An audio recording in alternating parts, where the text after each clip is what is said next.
नमस्कार दोस्तों, स्वागत है आपका स्टडी विद एम में। तो देखिए आज आप सभी के लिए मैं लेके आया हूं उत्तराखंड से संबंधित नए क्वेश्चनों की सीरीज। तो देखिए इससे पहले भी काफ़ी सीरीज अपलोड करी जा चुकी हैं मेरे द्वारा अपने यूट्यूब चैनल पे।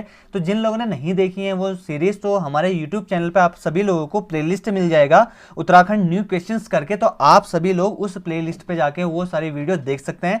बाकी वीडियो स्टार्ट करने से पहले आप सभी लोगों को एक जानकारी देना चाहता हूं। हमारे यूट्यूब चैनल के द्वारा फेसबुक पेज और टेलीग्राम चैनल ओपन किया जा चुका है, जिसमें आपको फ्री स्टडी मटेरियल मिल जाता है वहां पे, और नए नए क्वेश्चंस दिए जाते हैं वहां पे। आप सभी लोगों को, जो लोग ज्वाइन नहीं हुए हैं वो ज्वाइन हो सकते हैं। डिस्क्रिप्शन बॉक्स में, यानी कि ये जो वीडियो है इसके डिस्क्रिप्शन बॉक्स में आपको टेलीग्राम चैनल का लिंक मिल जाएगा, ठीक है। लेकिन यदि आप फेसबुक पेज ज्वाइन करना चाहते हैं तो अपने फेसबुक पेज के सर्चिंग बार पे आप लिख सकते हैं स्टडी विद एम पेज करके।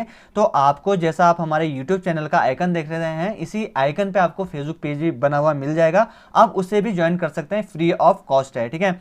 इससे पहले देखिए जो मैंने पिछले वाली वीडियो दी थी पार्ट 20, तो देखिए पार्ट 20 में मैंने बोला था आप सभी लोगों से आप अपने जो भी स्कोर है वो मुझे कमेंट जरूर करिएगा। बहुत सारे लोगों ने कमेंट किया। जिन लोगों ने अपना स्कोर कमेंट किया है वो आप अपनी स्क्रीन पे देख रहे होंगे। इन सभी लोगों को कॉन्ग्रेचुलेशन, एक बार स्टडी विद एम की ओर से तालियां हो जाए इन सभी लोगों के लिए। काफ़ी अच्छी मेहनत कर रहे हैं और हर रोज़ अपना जो स्कोर है वो टाइप करते हैं कि हमने इतने क्वेश्चन स्कोर किए इससे। तो एक ना एक दिन आपको बहुत अच्छी सफलता मिलेगी, ये मेरा मानना है। और आज की इस वीडियो में भी आप सभी लोगों से एक ही रिक्वेस्ट करना चाहता हूं कि आप सभी लोग भी अपना जो स्कोर है वो मुझे कमेंट जरूर करिएगा। बाकी मेरी ये वीडियो पसंद आए तो थम्स अप जरूर करिएगा यार, काफ़ी मोटिवेशन मिलता है आपकी ये थम्स अप से, ठीक है। तो ज़्यादा लेट ना करते हुए बढ़ते हैं अपने वीडियो की ओर। देखिए सबसे पहला क्वेश्चन है आपका आज का, रुड़की इंजीनियर कॉलेज ने दर्जा प्राप्त किया है, कौन सा आईआईटी का दर्जा प्राप्त किया है। तो सबसे पहला ऑप्शन है आपका 5वां, दूसरा आपका 6ठा, तीसरा 7वां और चौथा आपका 8वां, ठीक है। तो देखिए आप सभी को मैं बताना चाहता हूं जो आपका रुड़की इंजीनियरिंग कॉलेज है उसने 7वां आईआईटी का दर्जा प्राप्त किया है, ठीक है। और ये जो दर्जा मिला है ये मिला आपका 1 जनवरी 2002, ठीक है। इसको आप ऐसे भी याद रख सकते हैं 1/1/2, यानी कि 1 जनवरी 2002 को ये इसको 7वें आईआईटी का दर्जा मिला रुड़की को, ठीक है। देखिए जो ये जो आपका रुड़की में इंजीनियरिंग कॉलेज है आईआईटी, तो ये जो है एशिया का सबसे पहला इंजीनियरिंग कॉलेज भी यही है। इसकी स्थापना कब हुई थी? 1847 को इसकी स्थापना करी गई थी, ठीक है। जब इसकी स्थापना करी गई थी तो उस टाइम पे इस कॉलेज का नाम Thomson college of civil engineering था, ठीक है। इस चीज़ को भी याद रखिएगा, काफ़ी इंपॉर्टेंट है। बाकी रुड़की की बात चली तो रुड़की में एक महत्वपूर्ण जो हमका इस्लामिक धर्म है उसका महत्वपूर्ण धार्मिक स्थल भी है वहाँ पे। तो वो है आपका देखिए हज़रत अलाउद्दीन अहमद साबिर की दरगाह है वहाँ पे, जिसे फिलहाल फिरान कलियर भी कहा जाता है, ठीक है। ये भी आपके रुड़की में ही स्थित है। बाकी आपका देखिए बंगाल इंजीनियर्स का जो बंगाल इंजीनियर्स हैं उनका हेडक्वार्टर, यानी कि हेडक्वार्टर भी बंगाल इंजीनियर्स का ये भी आपका रुड़की में ही है, ठीक है। तो ये जो की पॉइंट है इनको आप नोट डाउन कर सकते हैं। और अपना कमेंट जो मैंने बोला आपका स्कोर है वो मुझे कमेंट जरूर करिएगा, ठीक है। और वीडियो अच्छी लग रही हो तो लाइक करते रहिएगा इसको। अगला क्वेश्चन की ओर बढ़ लेते हैं। देखिए अगला है आपका उत्तराखंड की माधुरी शर्मा का संबंध है, ठीक है। पूछा जाता है बहुत सारे बार, जैसे कि अभी हाल ही में अगर आने वाला अगर आपका कोई पेपर होगा, जैसे कि आबकारी विभाग है, प्रवर्तक सिपाही है या फिर पुलिस का कोई पेपर होगा, तो उसमें काफ़ी क्वेश्चन पूछे जाते हैं कि इनका संबंध कहाँ से है, मतलब किस खेल से संबंध है। तो इस टाइप का क्वेश्चन लाया हूँ आप सभी के लिए कि जो हमारी उत्तराखंड की जो माधुरी शर्मा है उनका संबंध किस खेल से है। सबसे पहले स्कीइंग, दूसरा साहित्य, तीसरा पर्वतारोही और चौथा आपका ट्रैकिंग। तो देखिए इनका संबंध है आपका पर्वतारोही, तो ये ठीक है, इनका जो माधुरी शर्मा है उनका पर्वतारोही से संबंध है, इस चीज को आप याद रखिएगा। अगला क्वेश्चन है आपका देखिए राज्य गठन हेतु मुलायम सिंह यादव ने किस समिति का गठन किया गया, ठीक है। तो देखिए इनके द्वारा किस समिति का गठन बताना आपको। सबसे पहली समिति आपकी पंत समिति, दूसरा आपकी फजल अली आयोग, तीसरा आपका कौशिक समिति, चौथा आपका दीक्षित आयोग, ठीक है। तो देखिए इसका जो सही आंसर है वो कौशिक समिति। कौशिक समिति का गठन किया गया था राज्य गठन के लिए। मुलायम सिंह यादव की सरकार थी उस टाइम पे, उन्होंने उनके द्वारा किया गया था, ठीक है। तो देखिए जो है आपकी ये कौशिक समिति है, इसने जब इसका गठन किया गया उसके बाद इनका जो कौशिक समिति है उसने अपनी पहली जो रिपोर्ट है वो प्रस्तुत करी थी, वो करी थी आपकी मई 1994 में। इसको भी आप याद रखिएगा, पूछा जा सकता है कि कौशिक समिति द्वारा पहली रिपोर्ट किस वर्ष से प्रस्तुत करी गई। पहली रिपोर्ट तो ये 1994 में करी गई थी, मई में, ठीक है। तो देखिए जो पहली रिपोर्ट थी उसमें था क्या, इनकी जो कौशिक समिति की जो पहली रिपोर्ट थी उसमें रिपोर्ट में यह था कि जो हम ये राज्य है इसमें 8 पर्वतीय जिलों के साथ मिला के ये जो राज्य है इसकी जो राजधानी है इसको गैरसैंण बनाने की उसमें सिफारिशें करी गई थी।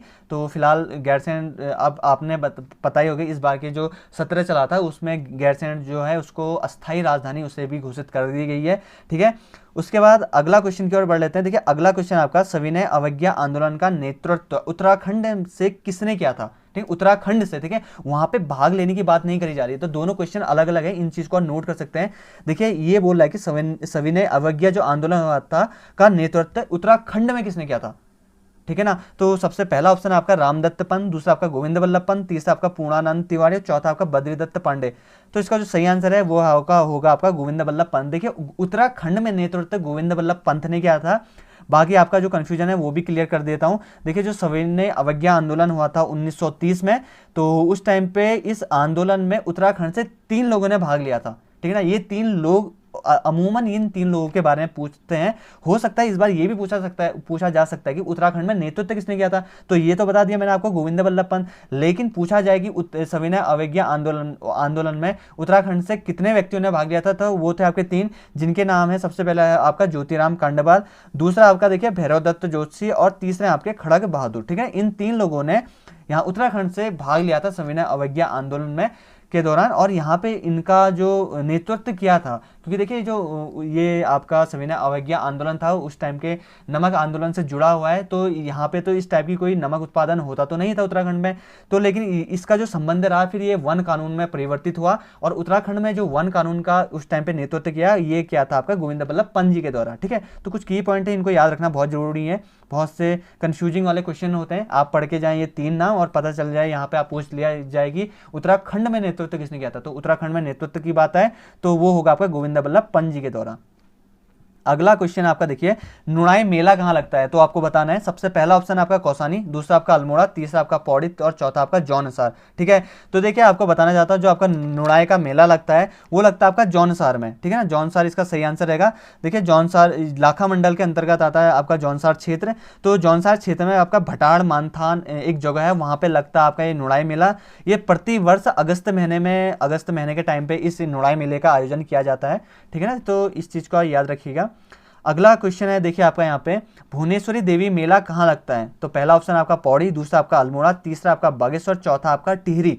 ठीक है, तो देखिए इसका जो सही आंसर है वो लगता है आपका पौड़ी। ठीक है, भुवनेश्वरी देवी का जो मंदिर है और वहाँ पे मंदिर में मेला लगता है, तो देखिए ये जो मंदिर पे मेला लगता है ये आपका चिन्याली पौड़ी में डिस्ट्रिक्ट में चिन्याली सौड़ जगह है वहाँ पे लगता है, उसी के पास में लगता है, और बैसाख के महीने पे इस मेले का आयोजन किया जाता है प्रति वर्ष। तो देखिए आपका अगला क्वेश्चन है इसमें, तो प्रथम बार 5 अनुसूचित जातियों को अनुसूचित जनजाति कब घोषित किया गया था, तो सबसे पहला ऑप्शन आपका 1967, दूसरा आपका 1968, तीसरा आपका 1969, चौथा आपका 1970। तो देखिए इसका जो सही आंसर है वो है आपका 1967 में आपका जो ये 5 अनुसूचित जाति थे उनको अनुसूचित जनजातियां घोषित कर दिया गया था। जान लेते हैं 5 अनुसूचित जो जातियां थी वो कौन कौन सी थी। सबसे पहले इसमें भूटिया जाति थी, दूसरा है बोक्सा, तीसरा आपका देखिए जौनसारी, चौथा है आपका थारू और पांचवा आपका राजी जनजाति। ठीक है, ये 5 जनजातियों के बारे में मैंने वीडियोस भी बनाई हुई हैं, तो आप हमारे यूट्यूब चैनल पर सर्च भी कर सकते हैं जनजातियों के बारे में। थारू, राजी जनजाति और भूटिया जनजाति तो मिल जाएगी, और भी वीडियो बनी हुई है तो आप उसको सर्च कर सकते हैं। तो इन 5 जो जनजातियां थी इनको 1967 में अनुसूचित जनजाति में कन्वर्ट कर दिया गया था, इसको आप याद रख सकते हैं। ठीक है, अगला क्वेश्चन आपका देखिए यहाँ पे, दादी अम्मा उपनाम है, किसका उपनाम है दादी अम्मा, पूछा जा सकता है। सबसे पहला ऑप्शन आपका सरला बहन, दूसरा आपका मीरा बहन, तीसरा आपका गौरा देवी और चौथा है आपका तुलसी देवी। तो देखिए जो दादी अम्मा आपका उपनाम था ये आपका गौरा देवी जी का था। ठीक है, काफ़ी प्रसिद्ध थी ये। ठीक है, इनके द्वारा एक आंदोलन चलाया गया था, तो आप सभी को पता ही होगा, चिपको आंदोलन की प्रथम सूत्रधार महिला थी ये। इनका जन्म की बात करूँ तो देखिए इनका जो जन्म हुआ था वो 1925 में आपका टिहरी जनपद में हुआ था इनका जन्म। ठीक है, तो देखिए इनका जन्म के बाद जब इनकी आयु 12 वर्ष की थी तब इनकी शादी कर दी गई, किसके साथ, मेहरबान सिंह थे इनके पति का नाम। पूछा जा सकता है, देखिए इससे पहले आपसे बार बार बोलता हूँ मैं, इनके जो पति हैं इनके और माता पिता इनके अमूमन जो प्रसिद्ध व्यक्ति उनके नाम याद करने की कोशिश करें। हो तो नहीं सकते, जरूरी तो नहीं है कि सारी चीज़ें याद हो जाए, लेकिन कोशिश जरूर कर सकते हैं याद करने की। देखिए पिछले बार हाईकोर्ट का एग्जाम हुआ था, उसमें श्रीदेव सुमन का पत्नी का नाम पूछा जा गया था। तो इस बार मैं अभी बता रहा हूँ, देखिए गौरा देवी के पति का नाम भी पूछा जा सकता है। काफ़ी फेमस महिलाएं थी, जैसे कि मैंने आपको बताया कि ये चिपको आंदोलन की प्रथम सूत्रधार महिला थी। इनका जन्म 1925 को हो गया था और इनके जो पति का नाम था वो था आपका मेहरबान सिंह। ठीक है, मेहरबान सिंह था। लेकिन देखिए बदकिस्मती ये थी कि 8 वर्ष से बाद ही, शादी के 8 वर्ष से बाद ही इनके जो पति थे इनका देहांत हो गया था। ठीक है, इनको पुरस्कार भी मिला हुआ है। देखिए आपके जो ये चिपको आंदोलन की प्रथम सूत्रधार महिला थी जो गौरा देवी, इनको पुरस्कार मिला हुआ है। नवंबर 1986 में मिला इनको पुरस्कार, प्रथम वृक्ष मित्र पुरस्कार दिया गया था 1986 में। बाद में उनकी डेथ हो गई थी। देखिए 4 जुलाई 1991 में इनकी डेथ हो गई थी। ठीक है, इनको भी याद रखिए 4 जुलाई 1991 में इनका देहांत हो गया था। अगला क्वेश्चन की ओर बढ़ लेते हैं। देखिए यहाँ पे झिलमिल गुफा कहाँ है। ठीक है ना, आपको ये जो झिलमिल है, आज इस वीडियो में आपको ये झिलमिल की जो भी कंफ्यूजन है आपको दूर करूंगा। ठीक है, तो सबसे पहले इसमें बात कर लेते हैं झिलमिल गुफा के बारे में, बाकी ताल के बारे में भी देखेंगे। सबसे पहले झिलमिल गुफा की बात करते हैं तो कहाँ पे है। पहला ऑप्शन आपका पौड़ी, दूसरा देहरादून, तीसरा अल्मोड़ा, चौथा पिथौरागढ़।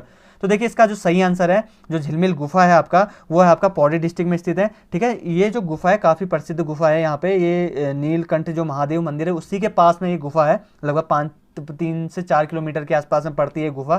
ठीक है, पौड़ी जो जनपद है, पौड़ी जनपद में ये पड़ता है आपका झिलमिल गुफा। अगर ऋषिकेश से इसकी दूरी की बात करें तो देखिए ऋषिकेश से भी पहुंचा जा सकता है, मात्र 25 किलोमीटर की दूरी पे है आपकी झिलमिल गुफा। ठीक है, तो इसको याद रखिएगा। एक झिलमिल ताल भी है, नीचे इसका क्वेश्चन रखा हुआ है मैंने झिलमिल ताल का भी। तो झिलमिल गुफा और झिलमिल ताल दोनों अलग अलग चीज़ें हैं। एक झिलमिल गुफा आपका पौड़ी में हो गया और झिलमिल ताल अभी मैं आपको नीचे बताता हूँ ये कहाँ पे है। ठीक है, अगला क्वेश्चन आपका देखिए यहाँ पे, पानी राखो जो आंदोलन है किस जनपद से संबंधित है। सबसे पहला ऑप्शन आपका पौड़ी, दूसरा आपका चमोली, तीसरा आपका रुद्रप्रयाग, चौथा आपका उत्तर काशी। ठीक है, तो देखिए आपका जो पानी राखो आंदोलन रखा गया था ये आपका पौड़ी जनपद में है। पौड़ी जनपद के जो युवाओं हैं इनके द्वारा स्टार्ट किया गया था ये। ठीक है, ये जो पानी राखो आंदोलन है इसके ये लगभग 80 के जो दशक था उसके टाइम पे ये जो आंदोलन है वो इसकी शुरुआत उस टाइम पे हुई थी। पौड़ी में देखिए आपका उफरैल खाल गांव है कोई, वहाँ से इसकी शुरुआत हुई थी। देखिए जो उफरैल खाल के जो युवा हैं उनके द्वारा ये मुहिम जारी करी गई थी कि जो पानी राखो आंदोलन है इससे क्या होता था कि देखिए गर्मी के टाइम पे पानी का अकाल पड़ जाता था, जिससे कि खेती थी और जो हमारे वृक्ष थे वो उसको काफ़ी नुकसान पहुंच रहा था, खेती सब बंजर पड़ गई थे। तो पानी राखो आंदोलन की शुरुआत करी यहाँ की युवाओं के द्वारा। तो वहाँ के युवा के इस मुहिम के द्वारा वहाँ के जो रिजल्ट ये निकला कि वहाँ की जो खेती है वो हरियाली हो गई और आबाद हो गई, और वहाँ के जो जंगल है वहाँ की इस जंगलों की स्थिति भी काफ़ी सुधर गई थी। ठीक है, तो काफ़ी इंपॉर्टेंट है ये पानी राखो आंदोलन। ठीक है, और कहाँ से स्टार्ट होता है, पौड़ी जनपद से। अगला क्वेश्चन आपका देखिए यहाँ पे, आहुति किसकी कृति है। सबसे पहला ऑप्शन आपका सुमिता नंदन पंत, दूसरा आपका है इलाचन जोशी, तीसरा आपका पार्थ सारथी डबराल और चौथा आपका इनमें से कोई नहीं। ठीक है, तो देखिए आपका जो आहुति कृति है वो आपके इलाचन जोशी के द्वारा लिखी गई है। ठीक है, देखिए इलाचन जोशी के बारे में आपको कुछ चीज़ें बता देता हूँ, ये भी आपका इंपॉर्टेंट है, आ सकता है पेपर में। देखिए इनका जो जन्म की बात करूँ तो इनका जो जन्म हुआ था वो 13 दिसंबर 1903 में हुआ था इनका जन्म। ठीक है, तो याद रखिएगा 13 दिसंबर 1903 को इनका जन्म हुआ। इनके द्वारा बहुत सारी कहानी और उपन्यास लिखे गए। देखिए कहानी तो एक तो था आपका देखिए आहुति, दूसरा आपका धूप रेखा थी। ठीक है, अगर उपन्यास की बात करें तो देखिए उपन्यास में इन्होंने सन्यासी लिखा, पर्दे की रानी हो गया, मुक्ति पंथ, और भी बहुत सारे उपन्यास इनके द्वारा लिखे गए थे। बाकी देखिए इनकी जो मृत्यु हुई थी वो हो गई थी 1982 के आसपास इनकी मृत्यु हो गई थी। ठीक है, अगला क्वेश्चन है आपका देखिए यहाँ पे, डाक बुग्याल जो जलताल है वो किस जनपद में स्थित है। ठीक है, तो ऐसे ही कुछ नए नए बुग्याल और जलताल ले आता है हमारा UKSSC, तो वहाँ पे बहुत सारे जो लोग हैं वो कन्फ्यूजन हो जाते हैं, भाई ये कहाँ से आ गया, ये तो जलताल हमने सुना ही नहीं। ठीक है, तो इसी टाइप के बहुत सारे नए क्वेश्चन आते हैं। हम अपनी इस वीडियो पे यही बताते हैं आपको जो नए नए क्वेश्चन हैं उनके आंसर, ताकि UKSSC आपसे पूछे तो आप उसका जवाब दे सको एग्जाम टाइम पे। ठीक है, बाकी आपको मेरी ये वीडियो पसंद आ रही होगी तो इसको लाइक और शेयर जरूर करिएगा, कमेंट जरूर करिएगा आपको ये वीडियो कैसी लग रही है और आपके इसमें कितना स्कोर कर पा रहे हैं। ठीक है, बाकी बढ़ते हैं इसमें। देखिए डाक बुग्याल जलताल किस जनपद में है। सबसे पहला है आपका पिथौरागढ़ जनपद, दूसरा टिहरी जनपद, तीसरा उत्तरकाशी और चौथा चमोली। ठीक है, तो देखिए जो डाक बुग्याल है ये आपका टिहरी जनपद में स्थित है, तो इसको आप राइट करके आइएगा टिहरी जनपद। अगला क्वेश्चन है आपका देखिए झिलमिल ताल। इससे पहले देखिए मैंने आपको बताया था झिलमिल गुफा के बारे में जो थी आपकी पौड़ी जनपद में, और अभी बता रहा हूँ आपको झिलमिल ताल जो कि है आपका बताना आपको उधमसिंह नगर, चंपावत, रुद्रप्रयाग या नैनीताल। तो देखिए इसको सही आंसर है वो है आपका चंपावत डिस्ट्रिक्ट यानी टनकपुर के आसपास में ये झिलमिल ताल पड़ती है। ठीक है ना, देखिए झिलमिल ताल जो है आपका नेपाल की जो ब्रह्मदेव मंडी है उससे करीब 8 किलोमीटर की दूरी पे ये आपका झिलमिल जो ताल है वो स्थित है। ठीक है। और लगता है ये आपका टनकपुर के ही आसपास पूर्णागिरि जो मंदिर है वहाँ पे, तो उसी के आसपास में आपको मिल जाता है, ठीक है। और लेकिन इस जो ताल है इसकी खास बात बताई जाती है कि ये जो झिलमिल ताल है ये दिन में 7 बार, लगभग 7 बार अपने जो रंग है वो बदलता रहता है ये ताल, ठीक है। तो काफ़ी प्रसिद्ध ताल है और मान्यता ये भी है कि यहाँ पे जो पूर्णागिरि माता थी वो यहाँ पे स्नान करने आती थी, उसके बाद अपने मंदिर पे चली जाती थी। तो ये कुछ मान्यताएं हैं, पौराणिक मान्यताएं, जैसा कि आप सभी को पता ही है। हमारे कुमाऊं मंडल में या गढ़वाल मंडल में जो कुछ भी है यहाँ पे मंदिर है उससे कुछ ना कुछ पौराणिक जो कथा है वो जुड़ी हुई है। तो यहाँ पे भी कुछ ऐसी पौराणिक कथाएं हैं, ठीक है। अगला क्वेश्चन है आपका, देखिए यहाँ पे केदारनाथ मंदिर में किसका मंदिर है। देखिए आसान तो है काफ़ी, लेकिन बहुत सारे लोग इन्हीं क्वेश्चनों में कंफ्यूज हो जाते हैं, ठीक है। क्योंकि हम पढ़ते हैं बहुत टफ टाइप का लेते हैं और जो सरल है उसको पढ़ना स्किप कर देते हैं, जिससे कि जो सरल है वो भी हमारे लिए कठिन बन जाता है। तो देखिए इसका आंसर दीजिएगा आप। केदारनाथ में किसका मंदिर है। सबसे पहला है आपका विष्णु भगवान, दूसरा शिव भगवान, तीसरा ब्रह्मा भगवान, चौथा है काली माता, ठीक है। तो देखिए इसका जो सही आंसर है वो शिव भगवान का मंदिर है आपका केदारनाथ मंदिर पे। यहाँ पे शिव जी की पूजा करी जाती है। 12 ज्योतिर्लिंगों में से एक ज्योतिर्लिंग है आपका केदारनाथ, ठीक है। केदारनाथ आपका जो पड़ता है आपका रुद्रप्रयाग जनपद में पड़ता है। ये आपका जो केदारनाथ है देखिए मंदाकिनी नदी के तट पर है, किनारे पे बसा हुआ है आपका जो केदारनाथ है, ठीक है ना। यहाँ पे देखिए अगर केदारनाथ मंदिर का जीर्णोद्धार किसने किया पूछ लिया जाएगा तो आप उसको करके आएंगे आदि गुरु शंकराचार्य के द्वारा इसका जीर्णोद्धार किया गया था। समुद्र तल से ऊंचाई पूछ लेता। देखिए चारों धाम जो हैं आपके, इन चारों धाम की आप ऊंचाइयाँ जरूर याद कर लीजिएगा। मैंने बार बार वीडियो पे इन ऊंचाइयों पे बहुत फोकस करता हूँ, आती भी हैं ये। तो देखिए इनकी जो समुद्र तल से ऊंचाई है उसको आप देखिए 3584 करके आइएगा। देखिए 3584 के लगभग इसकी समुद्र तल से ऊंचाई है। और ये जो मंदिर है वो कत्यूरी शैली में बना हुआ है। मैंने एक वीडियो बनाई हुई है आपकी मंदिरों पे शैली के ऊपर, तो ये कल या परसों में ये वीडियो अपलोड कर दूंगा। और इस वीडियो को भी आप देखिएगा। बहुत सारे क्वेश्चनों में देखा गया है पेपरों में कि जो यूके SSS सिर्फ शैलियाँ, मंदिरों की शैलियाँ बहुत पूछ रहा है, तो इस पर मैंने वीडियो बना रखी है, तो 2-3 दिन में वो भी अपलोड हो जाएगी, तो उसको आप देखना ना भूलिएगा। अगला क्वेश्चन है देखिए आपका यहाँ पे, द होली हिमालय पुस्तक के लेखक कौन है। तो सबसे पहला ऑप्शन आपका देखिए के कुमार नित्यानंद, दूसरा आपका एटकिंसन, तीसरा आपका SC बोरा और चौथा आपका SP डबराल। तो देखिए इसका जो सही आंसर है वो है आपका के कुमार नित्यानंद, आपका द होली हिमालय पुस्तक के लेखक है। इसको आप यही के कुमार नित्यानंद राइट करिएगा। अगला क्वेश्चन आपका देखिए यहाँ पे, पलेठी सूर्य मंदिर देखने के लिए किस घाटी में प्रवेश करना पड़ता है। सबसे पहला आपका भागीरथी घाटी, दूसरा मंदाकिनी घाटी, तीसरा आपका पिंडर घाटी, चौथा आपका नंदाकिनी घाटी, ठीक है। तो देखिए इसका जो सही आंसर है तो ये सही आंसर है आपका भागीरथी घाटी। भागीरथी जो घाटी है वहाँ इस पे प्रवेश करना पड़ता है। पठेली का सूर्य मंदिर देखिए एक तो है आपका यहाँ पे कोसी कटारमल का सूर्य मंदिर है, ये गढ़वाल में है आपका देखिए पलेठी का सूर्य मंदिर, ठीक है, जो कि आपका टिहरी जनपद में पड़ता है। हिंडोला खाल वहाँ का विकास खंड के अंतर्गत आता है आपका पलेठी गाँव। तो इस पलेठी गाँव में ही है ये, लगभग विकास खंड है जो हिंडोली खाल विकास खंड है उससे 5 किलोमीटर की दूरी पर पड़ जाता है आपका पलेठी गांव। तो इसी पलेठी गांव पे पलेठी का सूर्य मंदिर भी स्थित है, ठीक है। तो देखिए जो ये मंदिर है इस मंदिर पे आपके राजा कल्याण बर्मन और भी अन्य जो बर्मन राजा रहे उनके जो लेख हैं वो मौजूद मिलते हैं। और कहा यह जाता है कि ये जो भी जितने भी लेख हैं ये सब ब्राह्मी लिपि के अंतर्गत आते हैं, ठीक है। तो इन चीज़ों को भी याद रखिएगा आप। तो देखिए अगला क्वेश्चन है आपका यहाँ पे, कुमाऊं के चाणक्य के नाम से कौन प्रसिद्ध हैं। तो सबसे पहला ऑप्शन आपका बद्रीदत्त पांडे, दूसरा आपका हर्षदेव जोशी, तीसरा आपका इंद्रमणि बड़ोनी, चौथा आपका गौरदा, ठीक है। तो देखिए कुमाऊं के जो चाणक्य हैं उनको कहा जाता है आपका हर्षदेव जोशी जी को कहा जाता है। इनको कुमाऊं के चाणक्य के नाम की संज्ञा दी गई है। अगला क्वेश्चन है आपका देखिए, झांकड़ श्याम मंदिर किस जनपद में स्थित है। सबसे पहला आपका अल्मोड़ा, दूसरा आपका पिथौरागढ़, तीसरा आपका नैनीताल, चौथा आपका चंपावत, ठीक है। तो देखिए जो झांकड़ श्याम मंदिर है ये आपका अल्मोड़ा जनपद में पड़ता है और काफ़ी प्रसिद्ध मंदिर है, पूछा जा सकता है आने वाले एग्जाम में। अगला क्वेश्चन आपका देखिए, झालीमाली देवस्थल किस जनपद में स्थित है, आपको बताना है। सबसे पहला ऑप्शन आपका चंपावत, दूसरा आपका टिहरी, तीसरा आपका बागेश्वर, चौथा आपका चमोली, ठीक है। तो देखिए इसका जो सही आंसर है वो है आपका चंपावत। झालीमाली जो देवस्थल है वो चंपावत डिस्ट्रिक्ट में है। चंपावत जो मुख्यालय है उससे सटे देखिए यहाँ पे फूंगर एक ग्राम पंचायत है, वहीं पे आपका जो झालीमाली मंदिर है वहीं पे स्थित है। देखिए 2018 में यहाँ से मेला स्टार्ट हुआ है, इससे पहले का जो टाइम ड्यूरेशन 30 वर्षों तक यहाँ पे कोई मेला नहीं होता था। 30 वर्ष के बाद यहाँ पे 2018 से इसकी फिर से शुरुआत करी गई है। कहा यह जाता है कि इसकी जो मान्यता है, यहाँ पे जो रुचि लेने वाले लोग हैं इन पे, इस मंदिर पे रुचि कम ले रहे थे और यहाँ पे इसका महत्व कम होता जा रहा था। उसके बाद ही से जाके यहाँ पे आपको पता है घटोत्कच मंदिर है आपका चंपावत में, इसी मंदिर समिति के द्वारा इसका आयोजन 2018 में किया गया। लगभग कहा जाता है कि लगभग 30 वर्ष से बाद इस मंदिर में इस मेले का आयोजन किया गया था। यहाँ पे झालीमाली जो देवस्थल है, यहाँ पे इसमें मेला भी लगता है। और ये जो मेला लगता है देखिए, ये नंदाष्टमी के टाइम पे लगता है। नंदाष्टमी के टाइम पे इस मेले का आयोजन किया जाता है, ठीक है, झालीमाली देवस्थल का। अगला क्वेश्चन है आपका देखिए यहाँ पे, और इस वीडियो का लास्ट क्वेश्चन है, गुलाबी घाटी कहाँ पे स्थित है? सबसे पहला ऑप्शन आपका देहरादून, दूसरा बागेश्वर, तीसरा गौचर, चौथा काठगोदाम, ठीक है। देखिए गुलाबी घाटी आपको काठगोदाम को कहा जाता है।